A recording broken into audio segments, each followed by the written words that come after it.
written a book now about that famous filibuster that you gave not too long ago. And I must say, this is some quick writing because it seems like that filibuster was just yesterday. The fastest book ever written. You know, sometimes when people do filibusters, they read books. It turns out this is a book that came from the filibuster.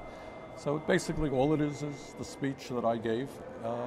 And actually, I think it reads pretty well because your writing is clearer. What you say is clearer when you speak it than when you write it.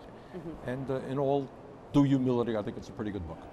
Like so many people, I watched this filibuster and was sort of agape at not only how long you were able to hang in there and just talk, but that you had fresh material. It wasn't like you were saying the same thing over and over again. I mean, you literally spoke about income inequality for 8 hours? It was more than that.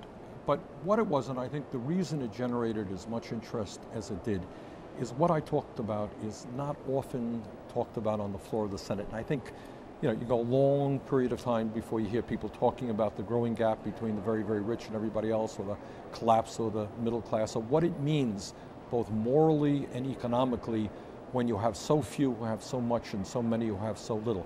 Those are themes not usually discussed here in Washington for kind of obvious reasons. So I think it kind of hit a nerve around the country and generated some interest. Can you talk about the kind of reaction that you've gotten from Unbelievable. that speech? I mean, frankly, astounding me. The mainstream media interest was the tail that came from the social media interest, which was interesting to me as well.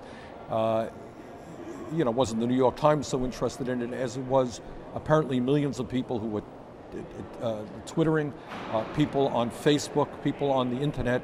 I think the Senate server kind of collapsed that day. A lot of people, you know, were watching it in various venues. And to me, it was never expected that. It hit a nerve because I think people in this country are hurting. No question. People understand that the middle class is collapsing. People are working longer hours for lower wages. People are seeing their kids for the first time in modern American history are going to have a lower standard of living than they do unless we transform the economy.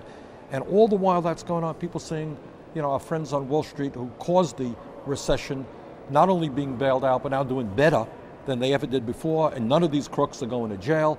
And people saying, what goes on? Why does that happen? Why am I working longer hours? Why is my job going to China? Why do we give tax breaks to billionaires and then cut back on programs that ordinary people need?